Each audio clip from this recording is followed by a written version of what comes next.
समुद्र किनारे बसे किसी गांव में एक धनवान सेठ रहता था। उस धनवान सेठ के पुत्रों ने एक कौवा पाल रखा था। सेठ के पुत्र रोज अपने भोजन में से बचा कुछ अन्न कौवे को दे देते थे। सेठ के घर की जूठन खा खाकर वह कौवा कुछ ही दिनों में मोटा और तंदुरुस्त हो गया था। रोज सेठ के घर से भोजन मिलने पर कौवे का अहंकार बहुत बढ़ गया। अब कौवा अपने से श्रेष्ठ पक्षियों को भी तुच्छ समझने लगा। अब आए दिन कौवा अपने से श्रेष्ठ पक्षियों का अपमान करने लगा।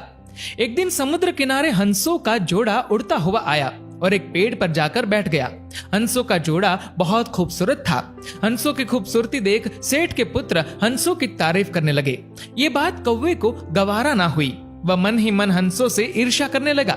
हंसों से ईर्ष्या करते हुए वह दोनों हंसों में से जो सबसे ताकतवर हंस प्रतीत हुआ उसके पास गया। हंसों के पास जाकर कौवा हंस से बोला, तुम केवल खूबसूरती में मुझसे अच्छे हो सकते हो, लेकिन ताकत में मैं तुमसे ज्यादा ताकतवर हूँ। मैं तुम्हारे साथ उड़ने की प्रतियोगिता करना चाहता हूँ। हंसों ने कौवे को समझाया कि वह उनके साथ प्रतियोगिता नहीं कर सकता, क्योंकि वह आसमान में बहुत दूर दूर तक उड़ते हैं। उनके साथ प्रतियोगिता करने से उसे कोई लाभ नहीं है। वह उनके साथ प्रतियोगिता करके अपनी जान जोखिम में न डाले। हंस की बात सुनकर कौवा गर्व से बोला, मैंने उड़ने की कई सारी कलाएं सीखी है। अपनी सीखी प्रत्येक कला से मैं लगभग 100 योजन ताल उड़ान भर सकता हूँ। तुम मेरी नहीं अपनी चिंता करो। क्या तुम मेरी बराबरी कर पाओगे? हंस कौवे की बात सुनकर मुस्कुराया और बोला, मित्र, हो सकता है कि तुम उड़ने की कई सारी कलाएं जानते होंगे, लेकिन मैं तो सिर्फ एक कला जानता हूँ जिससे सभी पक्षी उड़ते हैं। मैं उसी कला से उड़ान भरूंगा। हंस की बात सुनकर कौवे का अभिमान और बढ़ गया। वह बोला, हंस, तुमने जीवन में उड़ने की ज्यादा कलाएं नहीं सीखी है, इसलिए मैं तुम्हें आसानी से हरा दूंगा। अब तुम अपनी हार देखने के लिए तैयार हो जाओ। उनकी बातें सुनकर कई पक्षी इस प्रतियोगिता को देखने के लिए वहां जमा हो गए। सभी पक्षियों के सामने हंस और कौवा दोनों समुद्र की ओर उड़े। पक्षियों को देखकर कौवा कई तरह की कलाबाजियां दिखाता हुआ आसमान में उड़ने लगा और देखते ही देखते हंस से आगे निकल गया। हंस अभी भी हमेशा की तरह अपनी सामान्य गति से ही उड़ रहा था। ये देखकर वहां उपस्थित कई सारे कौवे प्रसन्नता व्यक्त करने लगे।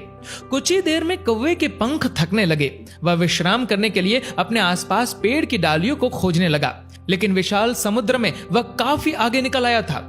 उसे अपने आसपास सिर्फ पानी ही पानी नजर आ रहा था। इतने समय में हंस उड़ता हुआ कौवे से आगे निकल गया। कौवे की गति काफी धीमी हो गई थी। थकान के कारण अब उसके पंखों ने भी जवाब देना शुरू कर दिया था। अब कौवा पानी के सबसे करीब उड़ने लगा। कौवे के पैर अब पानी में डूबने लगे थे। कौवे को डूबता देख हंस कौवे के करीब आया और बोला, मित्र, तुम्हारे पैर और पंख बार बार पानी में डूब रहे हैं। ये तुम्हारी कौन सी कला है? हंस की बात सुनकर कौवा बड़े ही पछतावे के साथ बोला, मित्र, मुझे माफ कर दो। हम कौवे सिर्फ कांव कांव करना जानते हैं। हम भला इतनी ऊंची उड़ान कैसे भर सकते हैं? मुझे अपनी गलती का एहसास हो गया है। हे मित्र, मुझ पर दया करो, मैं डूबने वाला हूँ। कृपा कर मेरे प्राण बचा लो। जल में डूबते हुए अचेत कौवे को देखकर हंस को दया आ गई। उसने कौवे को अपने पैरों से पकड़कर समुद्र किनारे छोड़ दिया।